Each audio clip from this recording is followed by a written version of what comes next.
오늘 이 아침에도 함께 나와 예배하는 모든 분들을 진심으로 환영하고 축복합니다.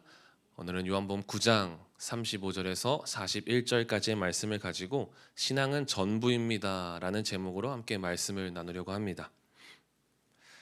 여러분, 신앙이 무엇입니까? 신앙은 믿음으로 살아가는 실제적인 삶이 바로 신앙입니다. 그래서 신앙은 우리의 삶의 일부가 되어서는 안 되고 전부가 되어야 되는 것입니다.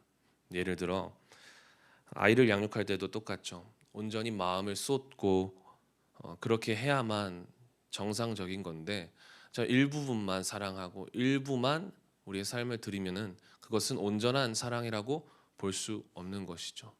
온전한 양육이라고 볼 수 없는 것이죠. 이처럼 전부가 되지 않는 신앙은 위험하고 잘못된 신앙이다라는 겁니다.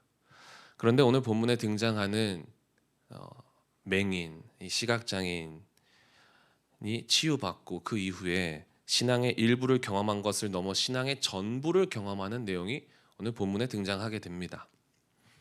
태어날 때부터 보지 못했던 이 시각장애인이 예수님을 만나서 인생을 고침받습니다. 실로암 못에서 치유받았죠. 그런데 실로암의 뜻이 무엇입니까? 어제 말씀에서 들었지만 실로암은 보냄을 받았다. 그러니까 지금 이 말씀의 의미가 뭐냐면, 맹인은 치유받고 세상으로 보냄을 받았다라고 지금 성경은 이야기해주고 있는 것입니다. 그런데 무슨 일이 생기죠? 보냄받은 그 자리에서 고침받은 맹인을 바리새인들이 유대 사회에서 이 맹인을 출교시킵니다.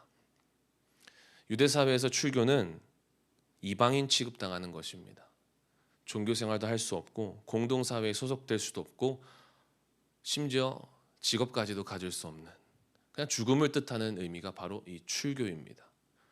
그러니 지금 고침을 받았고 정말 놀라운 간증을 가지고 있음에도 불구하고 이들은 지금 이 맹인은 출교당한 것입니다.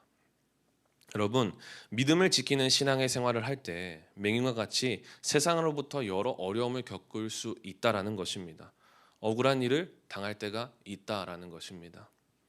내가 경험한 이 놀라운 일, 평생 눈을 뜨지도 못했는데 눈을 뜨게 되었다, 이 말을 하는 이 간증을 가지고 있음에도 불구하고 세상 사람들의 반응은 저 사람 미친 사람 아니야? 갑자기 왜 저래? 이러한 내 맘 같지 않는 반응을 보일 때가 있다라는 것이죠. 때론 내가 경험한 이 놀라운 간증이 의심이 될 때도 있습니다. 아니, 고쳐주었으면 승승장구해야지. 왜 또 이 어려움이 생길까? 오늘 본문 이전에 어제 말씀에 본 것처럼 하나님이 하시는 일을 나타내고자 하심이라, 분명히 주님께서 이렇게 말씀하셨음에도 불구하고 내 고통은 내 죄 때문이 아니라 하나님의 영광을 위함이라고 말씀하시지만 솔직히 너무할 때가 있습니다. 예를 들어 이런 것이죠. 지금 월세를 살고 있는데 하나님, 저 월세 살기 싫습니다. 저 전세방 좀 주십시오. 그래서 막 열심히 기도했습니다. 하나님께서 기도 응답하셔서 전세에 딱 들어왔습니다. 너무 기분이 좋은 거예요. 그래서 2년 동안 전세 잘 살고 사정이 있어서 이사를 가려고 했는데 전세 사기를 당한 겁니다. 지금 똑같은 상황인 겁니다. 맹인이 처한 현실이 바로 이러한 현실인 겁니다. 이 맹인의 부모조차 아들의 일을 책임지지 못하고 회피하는 장면을 보게 됩니다. 외면받은 거죠. 주님 만나 새로운 삶을 얻었음에도, 간증했음에도 출교당하는 이 억울한 현실을 살아야만 했습니다. 그렇다면 신앙생활 할 때, 신앙생활 하다가 어려움을 당할 때, 억울할 때, 삶의 일부를 얻었지만 전부를 잃은 것 같을 때 우리는 무엇을 기억해야 할까? 오늘 본문을 통해서 한 가지만 이야기하려고 합니다. 삶의 일부를 얻었지만 전부를 잃은 것 같은 그때 끝까지 찾아오시는 주님을 기억해야 합니다. 35절에 고침받은 맹인의 소식을 듣고 예수님께서 다시 찾아오십니다. 여러분, 우리 주님은 어제 말씀과 같이 우리 인생을 고치기 위해 우리를 끝까지 찾아오시는 분이신 줄 믿습니다. 우리 인생의 일부분을 고치시는 것이 아니라 인생 전체를 고치시는 분이 바로 우리 주님이신 것입니다. 그런데 여기서 질문이 들죠. 굳이 왜 또 왔을까? 예수님이 이 땅에 온 목적이 분명하기 때문이죠. 요한복음에 계속 이야기해주고 있습니다. 요한복음 3장 16절에 독생자를 주셨으니 이는 그를 믿는 자마다 영생을 얻게 하려 하심이라. 그리고 오늘 본문 39절에도 나오죠. 보지 못하는 자들을 보게 하고, 그리고 다음 장 10장 10절에 내가 온 것은 양으로 생명을 얻게 하고 더 풍성히 얻게 하려는 것이라. 맹인은 눈을 뜨게 되고 집으로 돌아갔기에 예수님의 얼굴을 알아보지 못했습니다. 왜냐하면 가라고 했으니까 실로암 못에서 씻고 집에 간 겁니다. 그래서 예수님 얼굴을 알아보지 못합니다.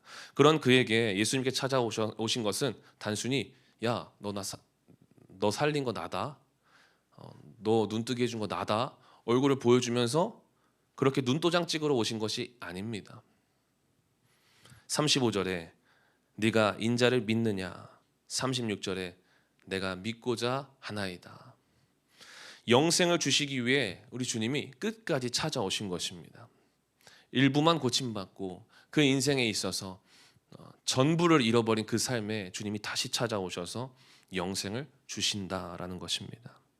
여러분, 우리의 삶을 바꾸고 질병을 고치는 것 중요합니다. 그러나 우리 주님은 질병이라는 우리 인생의 일부를 고치시는 것이 중요한 것이 아니라 영원한 질병인 죄의 문제를 해결하시고 영생을 얻길 원하시는 분이신 줄 믿습니다.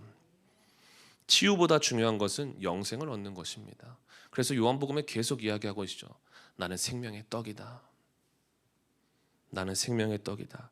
영생하도록 솟아나는 샘물이라. 우리 주님은 계속 이야기하고 계시는 겁니다. 우리 주님은 치유하시는 분이십니다. 우리 주님은 어제 말씀과 같이 인생 전체를 고치시는 분이십니다. 맹인은 눈을 뜨고 주님을 인정하고 인생의 전부를 경험하였지만 바리새인들은 눈을 뜨고도 주님을 보지 못한 영적 맹인이었습니다. 오늘 본문은 그래서 우리에게 가르쳐주는 겁니다. 눈을 뜨는 것 중요합니다. 그러나 더 중요한 것은 우리에게 끝까지 찾아오시는 그 주님을 바라볼 수 있는 영적인 눈이 뜨여지는 것이 더 중요한 것입니다. 육적 가치만 바라보며 살아왔던 그 내 눈이 영적 가치를 위해서 눈이 뜨여지는 것입니다. 그것이 더 중요하다라는 겁니다. 영원한 삶에 비해 일부분인 이 육적 가치에 시선을 두고 그렇게 살아가지 말아야 되는 겁니다. 우리 인생과 죽음 이후에 이어질 영원한 영적 가치에 우리의 시선과 전부를 드릴 수 있기를 소망합니다. 하나님께서 우리에게 전부이신 예수 그리스도를 주신 것처럼 우리도 우리 인생의 일부를 드리며 하나님 받으셨지요? 이런 것이 아니라 우리 인생 전체를 고치시는 그 주님을 우리가 전부의 믿음으로 나아가 우리 전부의 믿음을 드릴 수 있는 저와 여러분 모두가 되어지길 소망합니다. 신앙은 전부입니다. 교회 나와 예배할 때만 전부를 드리는 것이 아닙니다. 두렙돈을 드리던 이 과부의 삶과 같이 우리의 삶도 삶의 전부를 드릴 수 있는, 하나님께 다 맡겨드리고 끝까지 찾아오시는 그 주님을 바라볼 수 있는 그 신앙의 전부를 갖는 저 여러분 모두가 되어지기를 소망합니다. 기도하겠습니다. 하나님 감사합니다. 오늘 이 아침에도 우리에게 말씀하여 주심에 감사합니다.